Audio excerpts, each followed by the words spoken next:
Welcome to the Biotech Startups podcast by Exceeder. Join us as we speak with first-time founders, serial entrepreneurs, and experienced investors about the challenges and triumphs of running a biotech startup, from pre-seed to IPO, with your host, John Chi. In our last episode, Andrey Doronichev shared how growing up in the Soviet Union shaped his grit, curiosity, and drive to build. If you missed it, check out part 1. In part 2, he talks about launching his first startup in post-Soviet Russia, bootstrapping through economic instability, and eventually landing a role at Google after sending a cold email. He also shares why he took a risk on mobile YouTube before smartphones were mainstream, how that bet paid off, and what being an outsider taught him about building products at global scale. And so now you've chosen this path. Yeah, I chosen this path.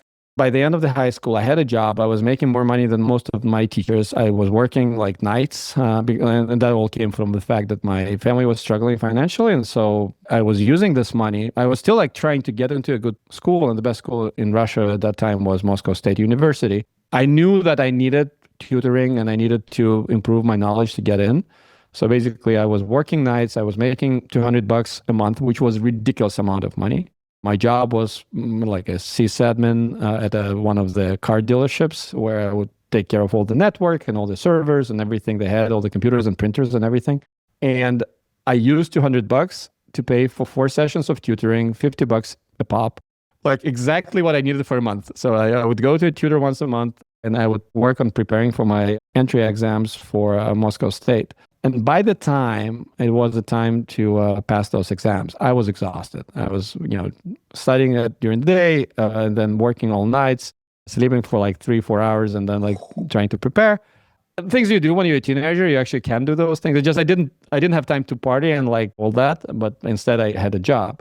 But by the time I needed to pass those exams, I was so exhausted and borderline depressed, and basically I just failed.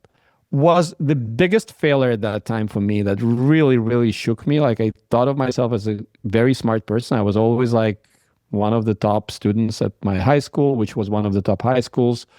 Suddenly, like this like splash of reality, and once again, like the earth shatters underneath your feet, and you like find out that maybe you're not that future great mind. Maybe you're just like a confused kid who is exhausted and who thought too much of themselves, and with overblown ego because you suddenly were making a few bucks early in your life. That was a rude awakening for me in a way. And so I went to a decent school still, like a decent technical school, which to me felt like a failure at that time, but in a way it was a blessing in disguise because, well, number one is because I met my wife in the very first year of that college, and thank you very much. That was all worth it.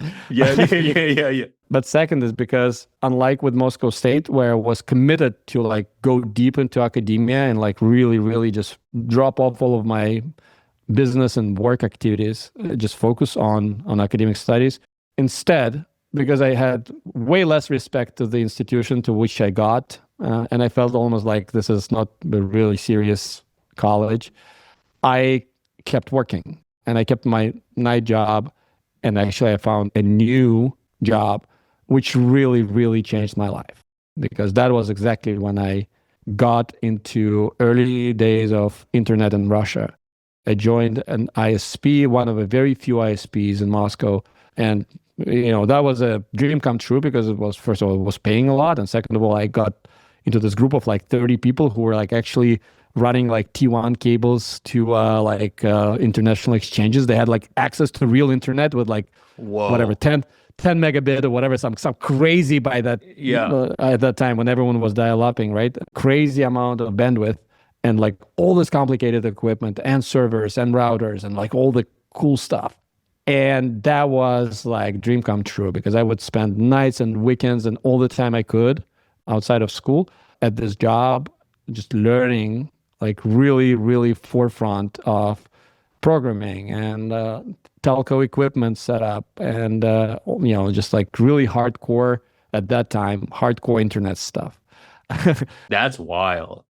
That was only possible because, I didn't get into the school I wanted to go. And I actually had like this extra resource, extra time and mind space to put into it. How did you get that job? Did it just like fall in your lap? Like, funny story, like many things in life, like all the best things, they happen from an angle you didn't expect.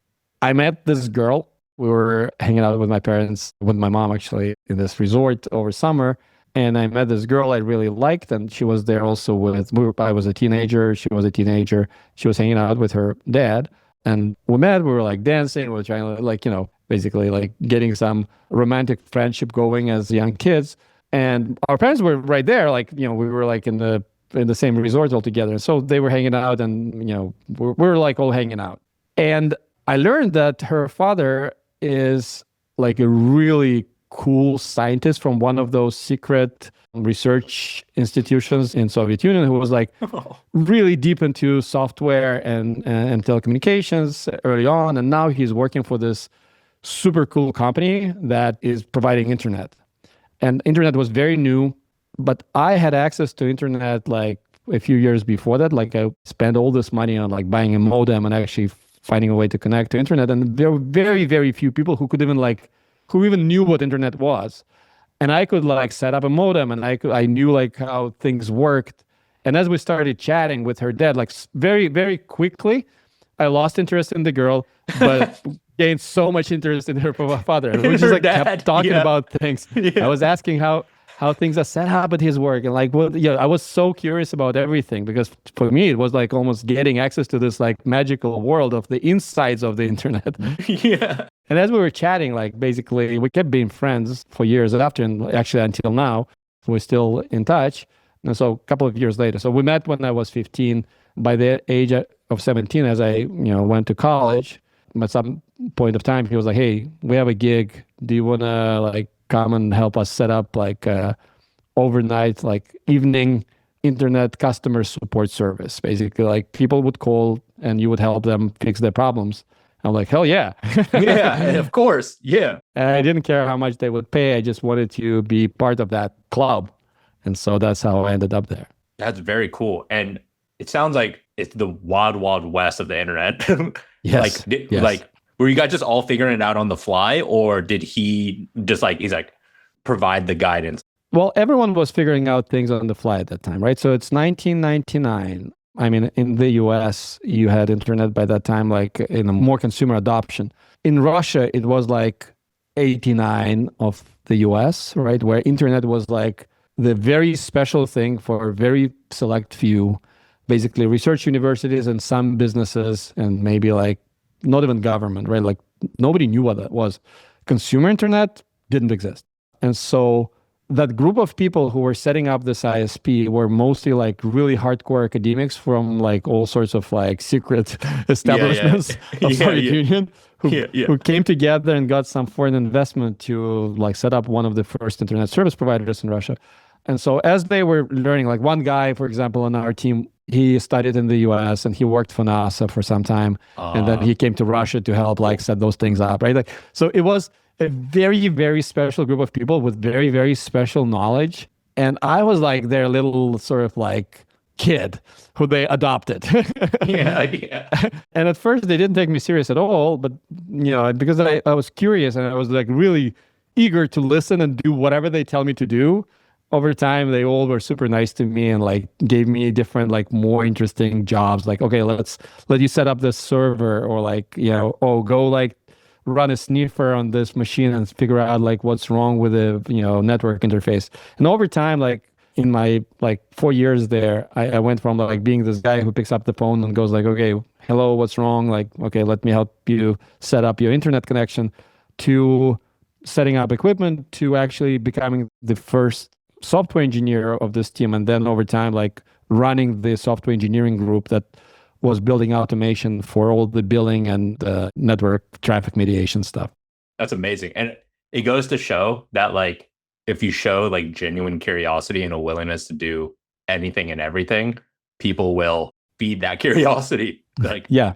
And that's the thing, like sometimes people ask, there's like, how do you get your start in XYZ, or how do you get your start in science, or whatever it may be, what industry you're in? It's just like, take some initiative, be curious, and be ready to just like do whatever. Take the garbage out, like wash the dishes, do the laundry. You do it, and then people will be like, all right, cool. Come do this thing now. Like we'll show you the ropes. It seems like you're genuinely passionate about this. And I think this is such an important point you're making, John, because when it comes to, and I leap forward quite a bit, but when it comes to raising money from investors, like I got this incredible advice when I was deciding whether or not we want to pivot to bioautomation, like AI for bio. Our partner at Greylock, who are one of our investors, he looked through my presentation where I presented a bunch of hypotheses we were running after, and some of them had traction. And then there was this crazy one, which was AI to find cancer drugs. And he looked at me and he went like, you should do that. And I was like, why? It has no traction. We have no founder problem fit. Like I have no background in life sciences. It's like I threw it into this deck as a crazy one.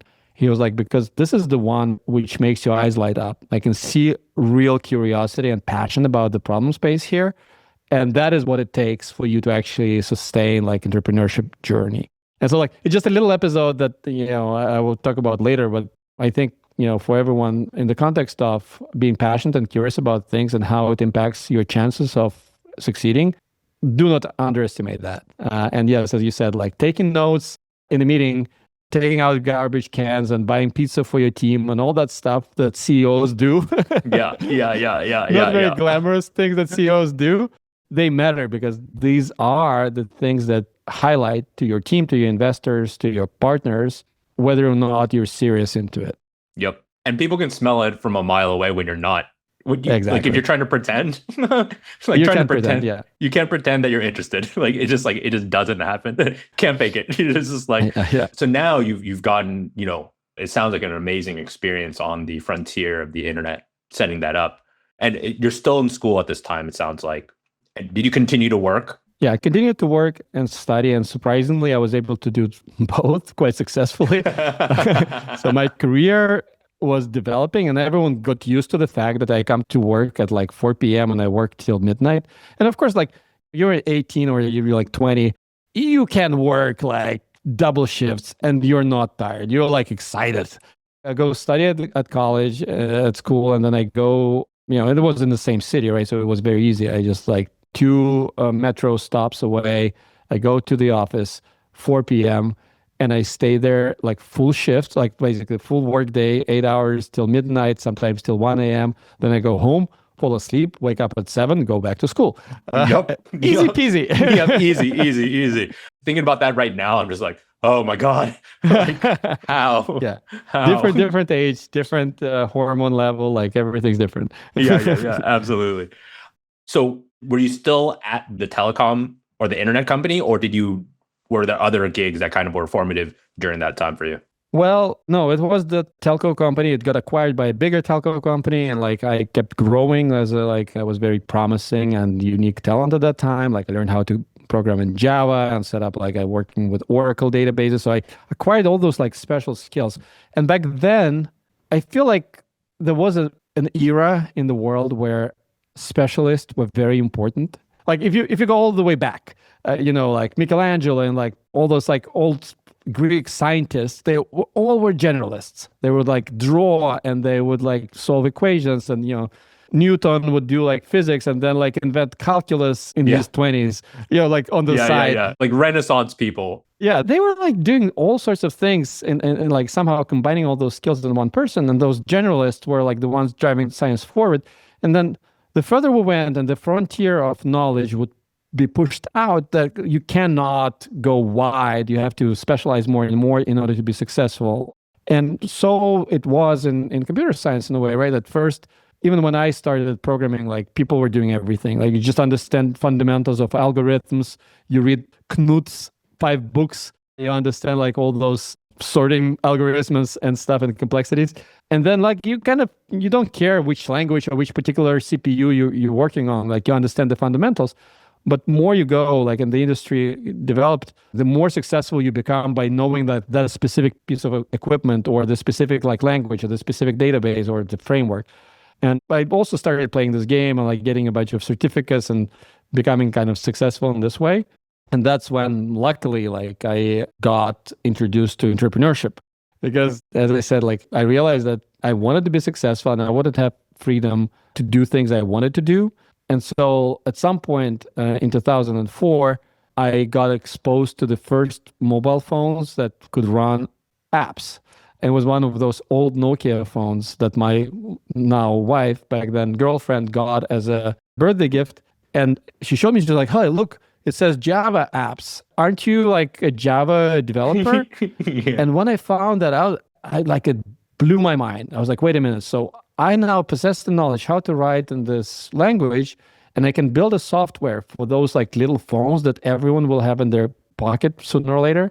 And to be clear, it wasn't obvious at all at that time that phones were becoming computers. Like it was a completely wild bet, like now betting on the fact that everyone will have Neuralink sooner or later, right? Like, yes, it could be. Would you bet your career on it? No, probably won't. Maybe right? not. Yeah. But again, like things you do in your 20s, I was like, okay, this is it. Those phones are going to become computers. The future is now. Like the future is now. Exactly. Now is the time to start a company in this. And I was like, I had a great career with good salary, like unthinkable salary at that time for my age in Moscow. I was set. I could buy a car, I could buy a snowboard, I could rent an apartment. I was good. And suddenly I decided to drop it all and start a company that would be developing mobile apps in 2004. And that was like borderline insane. And everyone told me so. And yeah, like that's what you do as a kid. You do insane things, right? And so I was graduating from college. I had like half a year left to write my diploma, my thesis. I had a few friends working with me at the same ISP, and we basically, I got them excited about the vision, and we were like, okay, so we all make like roughly $2,000 a month. If we put them all together, it's like roughly $10,000. Should be enough to start the company, right? Like we'll buy a server, and we'll write all the code, and like good, go. Yeah. And that's what we did, and it was insanity. Like, and if we weren't so naive, we of course wouldn't do it. But we were naive, and that was great because we started it and we built sort of a rudimentary app store, a Play Store, basically a content distribution store that you remember the days when you would buy ringtones or apps from Verizon by sending a premium text message? Yeah. We built that, right? So we built that in Russia.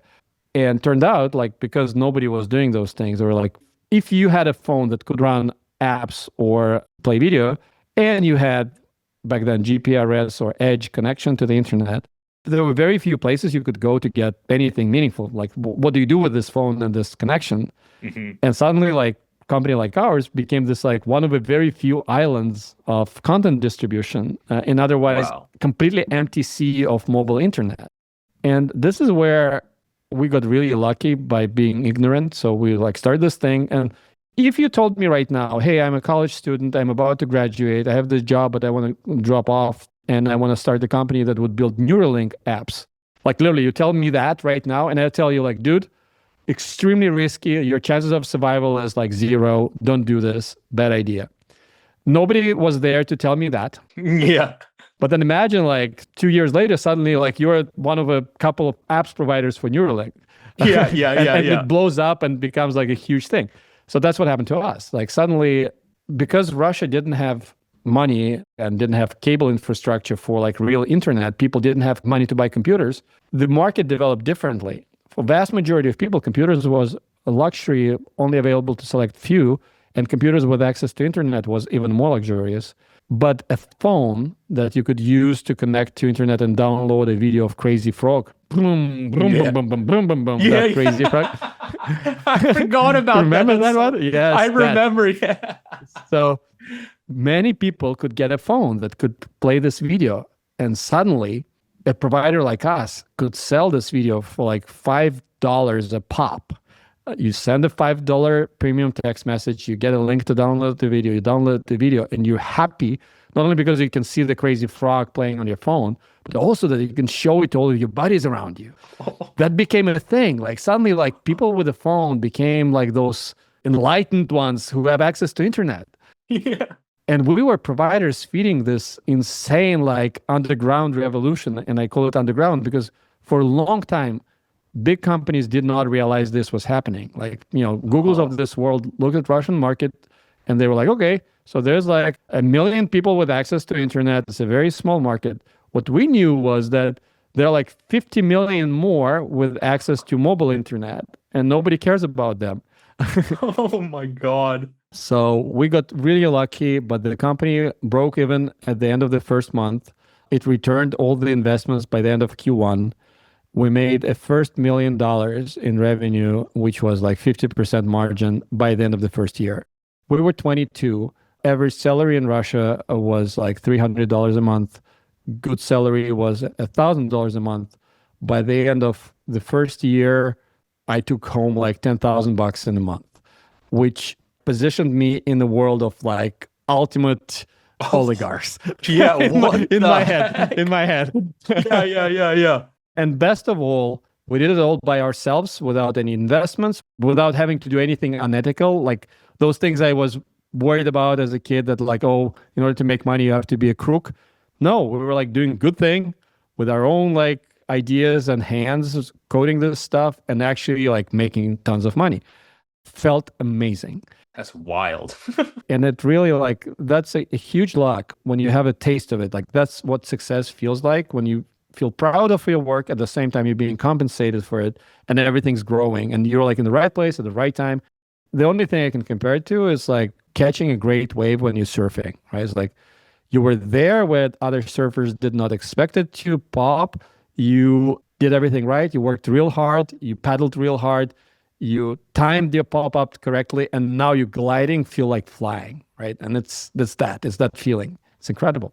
And that was like 2005, 2006, as I was running this company with my co-founders. And that was around the same time when Putin came to power. Like he came to power in 2000, like 2004 were first elections. That's when he started like, turning back then like young democracy of Russia into like back into a Soviet style dictatorship. And I had a very like strong sensors like attuned to that kind of thing from my childhood. The moment it started smelling like it's going back to what it was, me and my at that time wife, that same girlfriend of mine who I met in college, we were like, okay, we're out of here. Like, it doesn't matter how good. And early 2000s were extremely lucrative time to be an entrepreneur in Moscow. Like, the money was free, right? Like, everyone was making so much money. And we were successful at this business and everything looked so good. But we made an extremely hard decision that we're going to exit. Like, I'm going to sell my share in this business, even though it was growing. And we would move out. We would immigrate. We're 23, 24. My wife got pregnant. And we're like, okay, it's not a place to raise a kid. Like, we want to be in a different environment. And so that's when we left. Where were you thinking of going? There's like anywhere but here? Yeah, like more or less. Funny enough, like as American, you think of the world as this like open book. You can go anywhere. Okay, not everyone in America, but in general, you know that you can travel very easily. Like if you grow up in Soviet Union, the Soviet Union required exit visas. Like they wouldn't let you out, leave alone like entry visas to countries. Let you out. First step is like, you got to get out. Like, exactly. So then like when Soviet Union collapsed, like, okay, you have Russian passport, you have to apply for a visa anywhere, like even if you go for a weekend trip. And so in moving somewhere is extremely hard. And so I didn't have much understanding. For me, like everything was West, it's like anything outside of Russia was West. And so to me, like, going to Europe or going to US was like the same thing, essentially. Right? It's just basically getting out into the West. Yeah. And so my first plan was to move to London, and then I calculated how much it would be and like how much money do I need. And I realized that even with, I didn't make like millions of dollars. I made a couple $100,000 as this business. And so for me, it was an extreme amount of money like back then, but that wasn't enough to fund the family somewhere. And so we actually moved to Czech Republic, to Prague, which was still like up and coming Eastern European country at that time. Already like, it's a great country. It's a great place. And that's where we moved for the first year. And like, just to understand what it feels like to live somewhere else. And I tried to start a business there, and I started a business there with so me and another co-founder of this original company, a Russian company, like two of us moved out and we started a new business, like think Redfin, like real estate, online real estate. agency in Czech Republic. But we realized that it's a smaller market. It's way more slow. And even though we started this thing, like it would take years for it to actually become profitable. It wasn't nowhere near like starting a mobile the first content one. business. Yes. Yeah. Like fast growth kind of internet thing, right? This was different. And around the same time, I was reading a lot about companies to get inspired from, to learn from. And I read about Google and their story and their mission. And I just realized that this is the place I want to be. Like of all the things, like this is where I want to learn. I want to learn from these guys because their mission is so aligned with like things I care about, liberating information and organizing the chaos, the like complexity of world's information. It was literally my mission before I read that was the mission of Google. And the way they set up the company and the way they ran the company, like I read this book that told the story and I was like, Jesus, this is the company I want to build. Yeah. I always wanted to build this company and I never knew like those guys did it so much better. And so I just sent an email to jobs@google.com. But now I know that this is a weird path. Like I was, again, this is where being naive helps, right? Like you just do it. And I wrote an email saying, hey, I'm fascinated by the mission. I love everything you do, but I think you're missing out on mobile. I think you don't get it, but like I started this company, like it grew so much, like there's this whole hidden layer of internet that you guys are not thinking about. And that was the year when iPhone appeared, 2007. And I was like, okay, this thing is coming. It's going to change the internet. Someone has to do it for you. I know what to do. Please hire me. Like I'm gonna fix that. Yeah, and sweet. And of course, like in response to this email, there were crickets. Nobody responded. I was really surprised. I was like, this is just rude. Why are they not responding? This was a good email. This was an excellent email. Like, this is so strange. Like, I mean, you can say no, but why wouldn't you not respond? And then I kept waiting. And 2 months later, they did respond. Wow. They called me for interviews. I went through interviews and they were like, hell yeah, like, you can come in as a product manager. And I applied for a job in Prague, but it turned out Google didn't have an office in Prague. That was like just an ad, suggesting that there's a job. They're like, we don't actually have a mobile team yet, and we definitely don't have a team in Prague. But you can join as a product manager in one of the other offices, and then we'll figure something out. Like we're a young company, we're changing very fast. We think this mobile thing is interesting, and so I moved to Dublin at first, and then to London, and started at Google like for the first year working on some random stuff. And in 2008, actually like starting as a mobile team PM, a very few people who were working on very early stage Google mobile products. That's so crazy. Yeah, that was the very beginning of it, right? Like that was the time when just talking about how many people have access to 3G was a very important conversation because it was like 2% or 1% in some countries and 0% in most.